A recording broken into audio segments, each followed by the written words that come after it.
Halo semuanya, bincang hari ini kita bakal ngobrol sama seorang makeup artist lulusan LaSalle. So, stay tune semuanya. Tuh, hai Ve. Hai. Em, Hai. Sebelum kita mulai bincang-bincang pada hari ini, boleh dong kenalin diri dulu.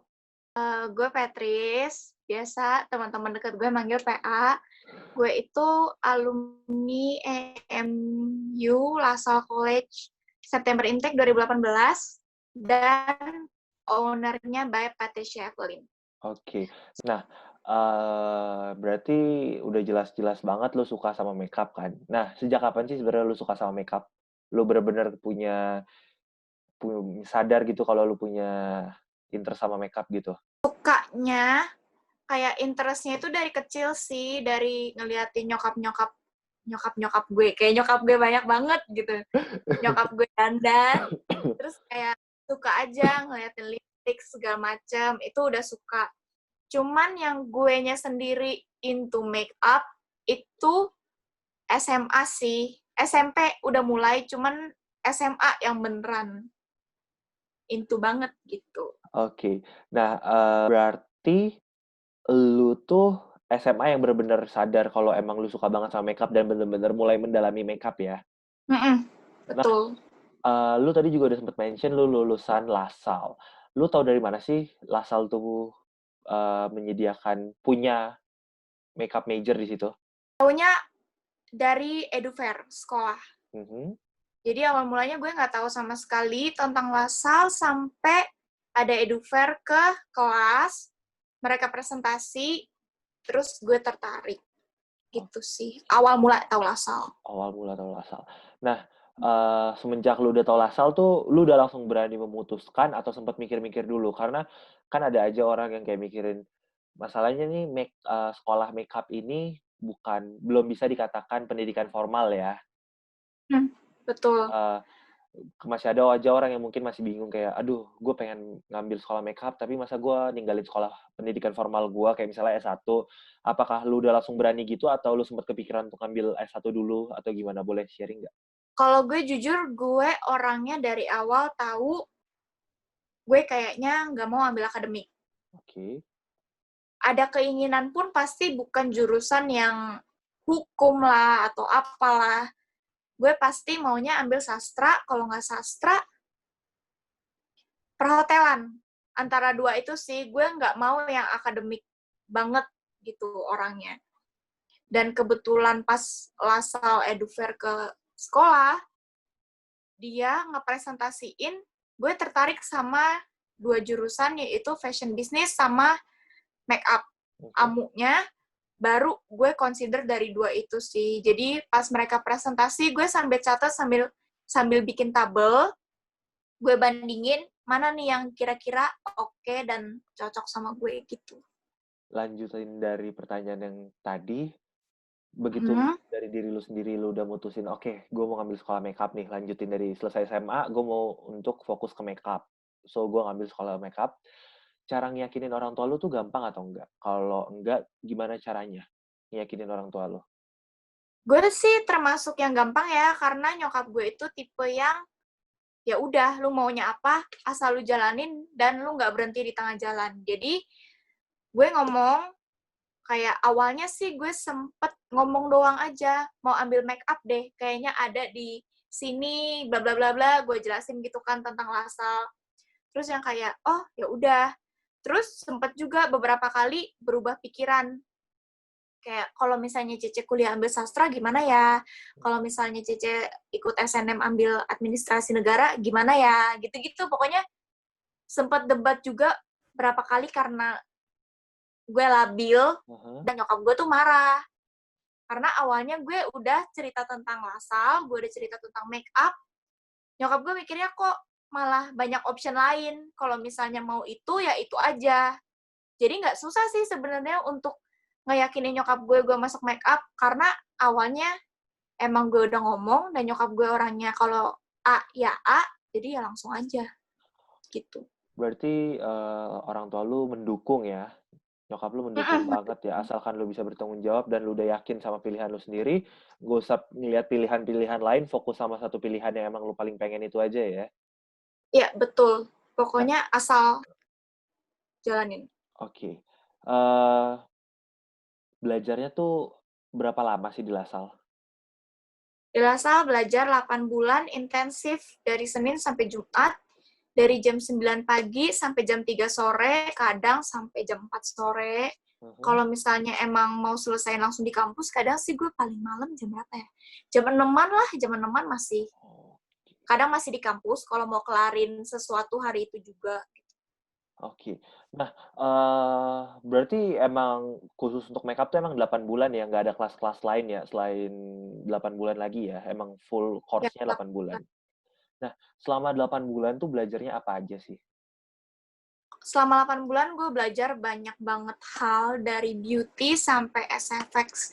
Beauty pun dari yang korektif teknik, dari yang beneran gimana caranya kita bikin alis, foundation, pokoknya basic 101-nya gitu, sampai era make up, jadi kayak 20s, 30s, 50s, atau kayak untuk yang dunia fashion, makeup dunia fashion kayak avant-garde, terus editorial yang buat majalah, segala macem semua belajar. Sampai semester 2 belajar buat teater, film, SFX, segala macem. Semua lengkap sih. Semua beneran dipelajarin dari detail. Awal-awal, dari awal-awal gitu. Ada ujiannya nggak sih? Ada. Bahkan ada ujian tertulisnya. Oh, wow. Apaan yang ditanya dari ujian tertulis? Ujian tertulis tuh, ingat banget gue tugas pertama bikin clipping History of Makeup dari zaman Firaun sampai tahun 2000. Firaun? Oke. Dari zaman apa simbol-simbol gitu, lu tau kan makeup zaman dulu yang kayak coret-coret gitu, sampai tahun 2000 itu sekitar ada kali 50 lembar clippingan gue 50 lembar. Oke. dan harus berwarna. Terus awal semester pertama ya. Sebulan pertama itu ujian tertulis. Semua yang kita pelajarin sama satu semester per 1 minggu ujian. Tes tertulis, pertanyaannya ya teori yang dipelajarin. Kan kita ada bukunya juga. Jadi semacam evaluasi mingguan gitu ya, dilihat Ya, kemampuan lu udah sampai evaluasi mana, yang lu mingguan. dapetin ini gimana. Ya, jawab esai sih, jawab pertanyaannya beneran kayak esai SMA, pertanyaan terus lu jawab gitu. Iya. Nah, syarat kelulusan di LaSalle tuh apa sih, Pe? Untuk lu lulus dari major makeup ini? Syarat kelulusan sih nggak absen lebih dari 3 kali. Cuman biasa kalau absen pun kadang masih digantiin sama portofolio. Jadi kalau misalnya lu absen lebih sekali atau 2 kali 3 kali, nanti pas skripsian atau pas portofolio diganti. Jadi portofolio lu nambah sesuai yang dikasih sama dosennya, sesuai yang ditentuin. Dan ya itu lu harus finish semester 1, semester 2, harus kerjain portofolio lengkap, selengkap-lengkapnya. Itu sih syarat kelulusannya.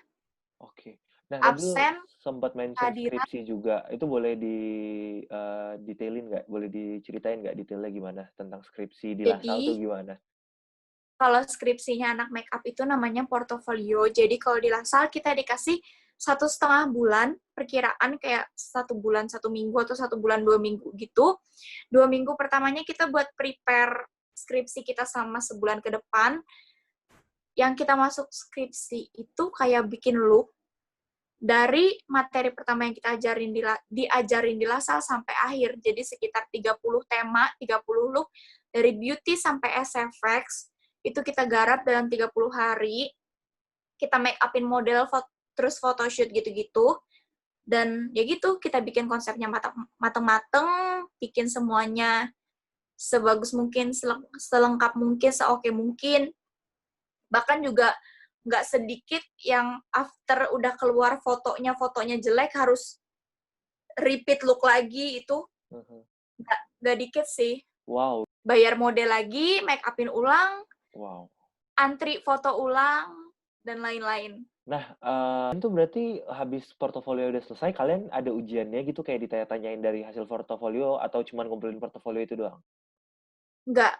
akhir portofolio kita sidang, kayak skripsi aja sidang, beneran sidang. Wow. Kita bawa portofolio kita ke dalam ruangan, udah ada dosen-dosennya, terus kita buka satu-satu halamannya, terus kita tunjukin, ini natural makeup, ini look apa, nanti kalau mereka tanya, kita jawab.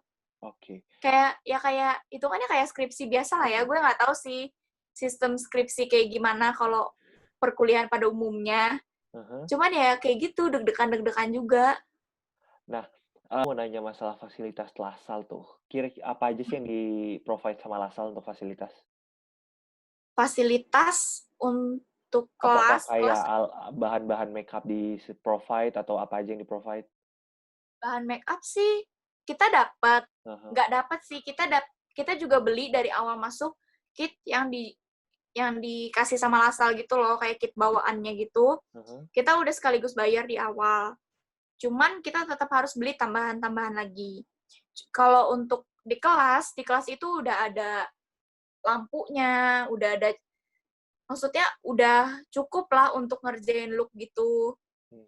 Berarti kalau fasilitasnya LaSalle tuh benar-benar kayak udah nggak ece-ece lah gitu ya, udah nggak main-main, emang benar-benar bisa menyokong pendidikan makeup ini ya. Betul. Nah, cuman kalau untuk alat balik lagi ke kita sendiri. Nah, itu dia, Pe. Boleh nggak, Pe? Mana tahu ada yang lagi nonton nih, Pe. Di-mention, ada nggak sih sebenarnya dosen-dosen lu yang emang udah terkenal gitu, udah kayak famous gitu di bidang makeup perfilman, makeup artist. Boleh di-mention nggak nama-namanya? Siapa tahu ada yang calon anak LaSalle kan yang lagi nonton. Oke, gue nggak mention banyak ya, soalnya banyak banget gue juga lupa project film mereka apa aja, saking banyaknya. Intinya film-film yang recently keluar 2019-2020 ini ada Gundala. Wow. Gundala itu yang make upin Sir Darwin, head make upnya. Terus Imperfect itu projectnya Miss Thalia. Habibie Ainun itu projectnya Miss Aktris. Terus kalau film lama, yang rada lama, My Stupid Boss ya, filmnya BCL. Itu yang make upin Sir Adi. Banyak sih yang gue inget, gampangnya itu aja. Berarti emang dosen-dosen yang dipilih sama LaSalle tuh emang udah profesional di bidangnya ya, udah ternama dan emang udah masternya gitu. Betul. Sekarang gue mau ngomongin masalah harga nih. Harga dan pengeluaran lu selama kuliah di LaSalle. Selama 8 bulan itu, untuk biaya kuliahnya mahal nggak sih sebenarnya? Mahal atau enggak tergantung status ekonomi orang masing-masing. Kalau orangnya crazy rich, pasti nggak mahal. Tapi menurut gue cukup mahal sih. Cukup mahal. Untuk ukuran 8 bulan ya. Nah, untuk pengeluaran, ada nggak sih, kayak tadi lu udah sempat mention juga untuk pengeluaran print portofolio udah pasti, print clipping yang di awal. Ada nggak kayak pengeluaran yang lain tuh apa aja sih contohnya? Terus boleh dikasih tahu pengeluaran itu berapa gitu? Pengeluaran yang lain itu pasti make up produk. Kita udah dikasih list produk rekomendasi yang harus dibeli, dari yang paling penting sampai semua yang melengkapi, itu udah dijelasin dari awal. Terus juga kita harus bayar model. Kalau punya temen, lebih better mungkin ya. Cuman kalau misalnya kita nggak punya temen yang bisa jadi model, kita harus bayar buat model. Terus kalau buat portofolio, kita juga harus sediain baju sih, kostum. Oh iya. Walaupun fotonya cuma setengah badan, bahkan cuma segini doang, kita harus sediain atasan seenggaknya yang memadain look, kayak gitu. Terus juga alat-alat hair styling, gitu-gitu juga sih. Banyak sih pengeluarannya. Terus juga kalau buat SFX kan, pengeluaran SFX itu jujur juga lumayan banyak. Awal semester SFX lo harus beli produk itu banyak banget. Soalnya kan alat SFX sama alat makeup beauty kan beda. Oh beda, oke. Beda banget. Kayak kalau SFX itu kita pakainya dental plaster, pakai cetakan, pakai patung, pakai latex. Jadi beneran istilahnya kayak nggak bisa yang kerjanya kayak kerja princess gitu tuh nggak bisa, karena kita kan kayak nyetak-nyetak lah, terus bikin-bikin, plastisin segala macem, ngering-ngeringin, hair dryer di mana-mana. Oke, berarti yang bisa gua nilai adalah bisa gua simpulin bener-bener banyak banget pengeluaran selain uang kuliahnya ya, selain semesterannya ya. Tuh. Nah, setelah semua pengeluaran itu, apakah worth it kuliah 8 bulan di LaSalle dengan begitu banyak pengeluaran? Worth it nggak worth it, nggak bisa dibilang nggak worth it, karena memang ilmunya ada, dan ilmunya berguna, Mhm, cuman menurut gue lebih gimana cara kita mengaplikasikannya sih. oke. Kayak, kalau gue jujur, after dari LaSalle, gue yang kayak terjun banget ke dunia make up-nya itu enggak. Cuman, kalau misalnya lu terjun ya lebih worth it. Worth it, Gue sih berguna, ilmunya tetap kepake. Cuman iya. untuk pekerjaan gue larinya nggak ke sana. Gue masih ada side job. Oke.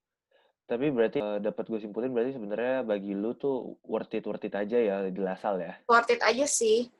Apa yang disesalin gitu loh. Oke. Gue mau lanjut nih pertanyaan selanjutnya lebih ke diri lu dan bisnis lu. Mm-mm. Tadi lu sempat mention di awal lu itu owner by Patricia Evelyn. Iya, Betul? betul. Boleh sharing nggak by Patricia Betul. Evelyn tuh apa aja sih? Apa sebenarnya? By Patricia Evelyn itu adalah tempat buat treatment eyelash, kuku, nail, dan make up. Yang buat itu gue itu lebih ngutamain ke home service sih. Jadi kayak istilahnya beauty treatment yang sekarang masih fokus di home service gitu. Oke. Udah sih berapa lama sih by Patricia Evelyn ini lu bangun, lu mulai? By Patricia Evelyn itu udah mulai dari Agustus 2019. Jadi belum setahun kok. Oke, Agustus. Service apa aja sih yang lu provide dari by Patricia Evelyn ini? Service yang gue provide itu ada eyelash extension, lash lift, nail gel, nail extension, sama make up. Nail art gitu juga ada. Oke. Nah, berarti yang gua lihat adalah berarti lu untuk yang selain service makeup lu, course lagi juga ya? Gue Belajar course course lagi? lagi. Oke, karena Iya. kan kalau gua nilai tadi di LaSalle lu cuma belajar makeup tok aja ya? Oke. Yes, betul. Nah, range harga servis lu tuh kalau boleh tahu dari berapa sampai berapa? Atau sampai Range berapapun? harga gue, Mhm. kalau untuk eyelash itu dari 150 sampai 300.000. Kalau untuk kuku itu start 100.000 sampai 250.000 untuk nail extension, tapi ada additional kalau misalnya mau desain-desain tertentu, tergantung desain. Selama lu berkecimpung di dunia makeup ini, pernah nggak sih, Mm-mm. servis lu tuh dibilang mahal? Dibilang mahal, puji Tuhan, belum. Untuk service yang eyelash dan nail ya, cuman kalau untuk make up pernah sih, cuman bukan sama klien. Respon lu terhadap, omongan itu apa? Kayak pembelaan lu? Kan, misalnya kayak lu naruh harga segitu pasti ada dasarnya dong, nggak mungkin ngasal naruh dong. Apa tuh pembelaannya? Kalau gue sih orangnya kesel diomongin kayak gitu, kesel. Cuman ya memang pasti kalau kita nentuin harga treatment itu kita memperhitungkan segalanya dong. Mhm. Dari produk yang kita pakai, dari waktu yang kita keluarkan, hitung jasa kita, ongkos kita, capeknya kita, uang capek segala macam kan udah include di situ. Kadang mungkin sedihnya kalau misalnya baru-baru ngerintis kayak gue gini, ada beberapa yang nggak selaki gue terus ditawar sama kliennya, itu tuh kayak sedih banget, kayak kerja tuh nggak dihargain. Padahal kayak ngerjain eyelash atau make up itu tuh nggak gampang loh. Sama sekali nggak gampang. Kita pergi tuh bawa barang yang harus dijaga. kayak istilahnya amit-amit deh peralatan eyelash lo atau peralatan makeup lo jatuh di tengah jalan, lu nangisnya mati ampun kan. Oh iya, oke. Istilahnya investasi lu tuh di situ. Terus juga harus, kalau makeup harus bangun pagi ke tempat klien, harus prepare waktu segala macem. Ya memang pekerjaan kita, pekerjaan yang harus kita jalanin. Cuman apa nggak bisa di respect kayak gitu loh. Oke. Nah, project ke depan lu apa sih yang lagi lu rancangkan, yang lagi lu usahakan untuk By Patricia Evelyn ini? Kalau project ke depan buat by Patricia Evelyn, pasti itu pertama studio. Gue lagi Amin. berdoa banget, semoga lancar. Ini project gue open studio. Studio kecil aja, cuman bagi yang mau dateng, yang nggak mau home service karena jauh, jadi yang memilih datang, ada tempatnya dan nyaman. Dan juga gue mau upgrade teknik, extension, gue mau adain tipe baru, cuman nggak bisa course lagi, juga Oh. nggak bisa juga buat belajar karena COVID kan, karena pandemi. Terus juga gue mau belajar nail akrilik, itu teknik baru di kuku juga, gue mau improve teknik. Dan juga rencananya gue mau upgrade barang-barang gue sih, dengan harga yang sama. Oke. Jadi gue nggak naikin harga, tapi gue coba mengupgrade produk yang gue pakai. Berarti Di otomatis eyelash. kualitasnya juga naik ya? Iya, betul. Oke. Nah, lu tuh selama 1 minggu tuh, terima appointment tuh 7 hari atau cuman weekdays doang? 5 hari doang? Gue terima 7 hari, cuman untuk hari Minggu, gue cuman terima appointment dari jam 9 pagi sampai jam 1 siang. Oke, berarti full ya. Biasanya tuh 1 hari lu bisa kalau boleh tahu dapat klien berapa? Sebelum Bukan dapat, COVID, nanganin klien, berapa maksimal? Sesanggupnya lu berapa? sebelum pandemi, 5 ada kali sehari. Oke, sehari. Intinya kalau dirata-ratain pun, sehari pas, hitungannya sehari 1 adalah, gitu. Wow. Kalau dirata-rata ya. Cuman, karena sekarang kita pandemi, tapi orang-orang kan juga pada masih mau pasang eyelash, treatment segala macam, gue batasin sehari maksimal banget 3, atau enggak seenggaknya 2, itu pun gue kasih jarak antara satu klien ke klien lain. Dari yang biasa sebelum pandemi gue bisa langsung dari klien A ke klien B. Jadi kayak dari jam 9 langsung ke klien yang jam 11, dari klien jam 11 langsung ke klien yang jam 1, pokoknya langsung pindah-pindah tempat. Sekarang gue kasih spare minimal 1 klien ke 1 klien, yang nggak bareng ya treatmentnya, yang beda rumah atau beda tempat, itu 1 jam atau 2 jam, baru gue ke tempat klien satunya.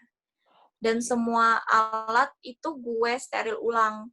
Gue bawa alcohol wipes kemana-mana buat steril pinset segala macem. Semua udah gue bersihin lah. Guenya sendiri juga pakai masker, pakai face shield, pakai baju tangan panjang. Emang nggak pakai APD, cuman gue berusaha sekeras mungkin untuk tertutup gitu. Ada nggak pesan untuk orang-orang di luar sana yang mungkin mereka mau ngambil sekolah makeup tapi belum berani ngomong, atau mungkin di luar sana ada yang udah bisa makeup tapi mereka belum berani untuk nge-share di digital platform karena mereka nggak pede? Ada nggak pesan untuk mereka? Pesan gue sih, kalau yang baru mau belajar, temuin dulu, maksudnya ini passion lo atau bukan, lu serius jalaninnya atau enggak, dan tentuin sih jalan lo, kayak pastinya itu mau di mana. Kan makeup banyak nih, bridal, editorial, teater, film, SFX segala macam, lu tentuin yang mau didaleminnya itu di mana, jadi lu bisa fokus, kayak ngerjain satu itulah, biar otak lu nggak kebagi kemana-mana, dan izin aja, dicoba dulu. Karena segala sesuatu kan kalau nggak dicoba nggak bakal tahu ya hasilnya gimana. Betul. Jadi mending dicoba dulu, dan bagi yang udah ada skill nih, cuman masih ragu, masih takut buat terima klien, buat mungkin maju, jalanin bisnis sendiri, Ya itu dicoba, portofolionya dibanyakin, ajak teman aja. Kayak gue juga awal-awal lulus, ngajakin teman-teman gue, yuk foto yuk, gue make upin, iseng-iseng aja. Mhm. Nanti dari temen lu dia promote atau segala macem. Istilahnya, nggak apa-apa lu kasih gratis dulu ke orang awal-awal. Gue juga gitu. Untuk Gue branding ya? awal-awal buka bisnis, oh tuh nggak ada yang instan, dan apalagi kan ini di bidang jasa. Kalau di Mhm. bidang jasa, orang mau pakai jasa lu karena udah lihat hasil jasa lu. Jadi harus ngeliat contoh dulu baru mereka berani untuk pakai lu kan? Makanya portofolio tuh penting sih. Portofolio pribadi. Nggak usah lah yang profesional, yang fotografer. Yang pribadi aja dari handphone lu. Jadi sekarang gue persilahkan untuk owner ya, by Patricia Evelyn. Ada yang mau dipromosiin mungkin? Jadi kalau misalnya kalian mau treatment, eyelash extension, kuku, atau mau make up, kalian boleh kontak gue by DM Instagram atau WhatsApp. Nanti Joy bisa input di bawah sini. Terus juga kalian kalau mau lihat portofolionya, kalian bisa search Avelash buat bulu mata atau Ave Nails buat kuku. Wow. Gitu.